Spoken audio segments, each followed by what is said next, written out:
Hey guys, Kev here, and I want to do a first impression slash sort of overview on the Eutsler DUKling.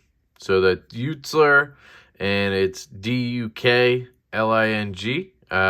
It was the full size version was called the Duke, I believe, DUK, and then when he made a small one, people started calling it the DUKling, DUKling, and now he just basically calls them the Duck and the DUKling to make it easy. So this is the smaller version. It's I guess about a 3¼ inch blade. We can check that. This was loaned into the channel by a local buddy, Brian. He is on Instagram. Let's see. Yep, 3-inch blade. He is on Instagram as knife nerd _ I believe. I will link him below, but awesome dude. Just straight up was like, hey man, I thought you'd want to check this out when we had a lunch. And he brought the DUKling and let me check it out. I did get to check out his Nick Chirpin, Robert Carter collab BBM V2. Sorry, the baby monitor is going off. My kid's taking a nap right now. So yeah, I'm just grateful that Brian's letting me check out some of his cool knives. At the lunch, he brought a Lespect front flipper, and holy cow, that thing's amazing.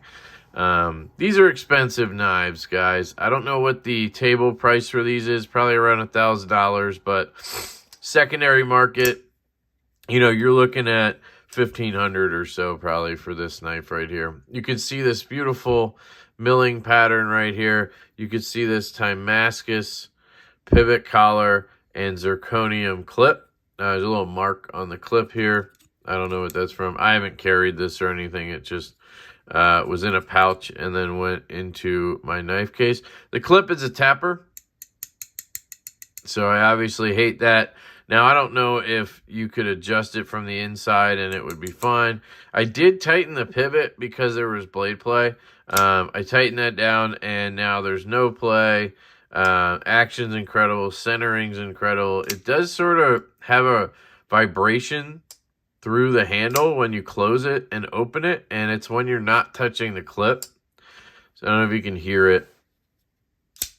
I have to right-handed. Hold on. Try to back off the clip. Maybe you can hear it on the close. Let's see. It's the clip hitting the frame, I guess. I don't know. But anyway, normally left-handed, I'm covering the clip and I'm holding it. And again, I'm pretty sure you could adjust that. But yeah, this thing is gorgeous aesthetically. I love the look of it. It's very unique to Eutsler. He has this sort of shape overall. This is a very unique blade shape. It's sort of a trailing point, I guess you could call it a clip point maybe, because it kind of comes down and up. You got good amount of sort of belly. It's almost a Tanto, but it's not.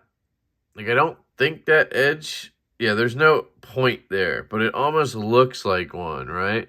So it's almost like a Tanto without that secondary edge. Just a very unique look. These thumb studs are zirconium as well. You can see that. Very nice thumb studs. The D10 on this is dialed really well. Sorry, that was me. I put pressure on the lock bar.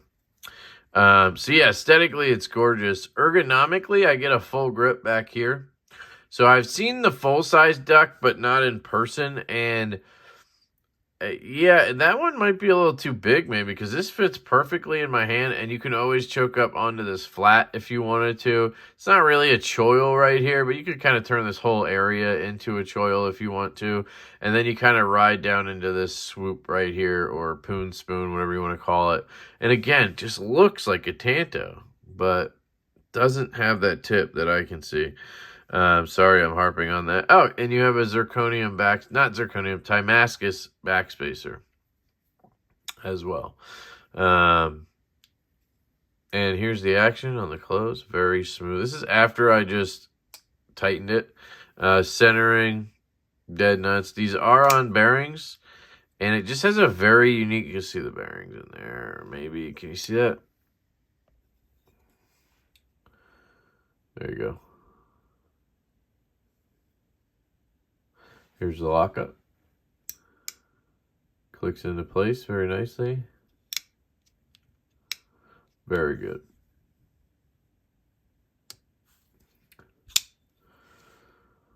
Beautiful knife, guys. That stonewash is very heavy, very nice edge on here. I'm like pretty sure this is 154 cm or it's going to be 20 cv, one or the other. Yeah, I mean, it's just a really good knife. Ergos, again, are good. Acoustics are good.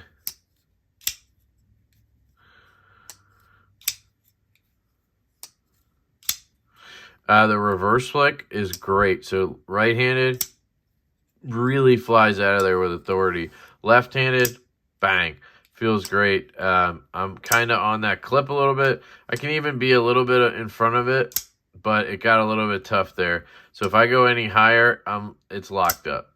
Well, okay. I was kind of leaning on the side there. If I get on the lock bar, it's starting to tear the finger up, if you know what I mean. If you're not careful on disengagement, it will come down and hit you in the nail. We all know that story by now. But yeah, it's really good.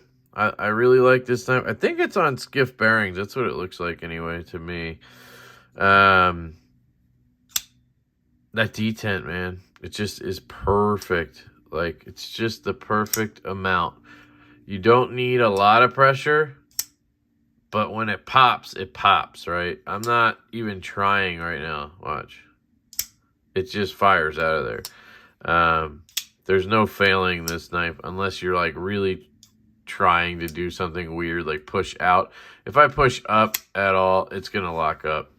Yeah, it's a really cool knife, guys. I don't have that much to say about it. I mean, we can cut something, just, you know, a piece of paper or whatever.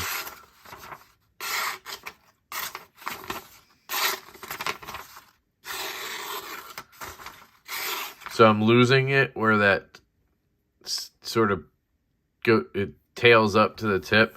And that's just my cutting. There's nothing wrong with it. It's just that you got to kind of stay with the cut at that point. That'd be one downside for me, I guess, with the blade shape. But most people, you're going to just probably pop open an Amazon package with this, or, you know, you're not going to be using it for anything crazy, I wouldn't think. But yeah, this is a custom-made knife. I'm not sure if Eutsler is a handmade sort of guy or if he does some CNC. It seems very production-like in some ways, but it seems very handmade in other ways. The way that detent pops and everything just seems unique to me. There's nothing different about the detent system. It's just a detent ball in there.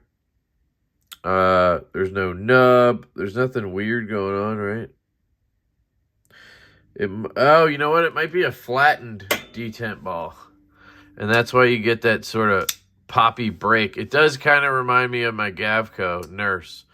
And that would make sense.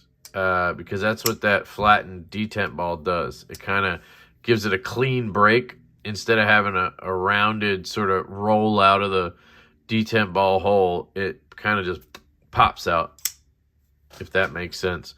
Yeah, that's what it is. That's that feel. I like it. I like it a lot.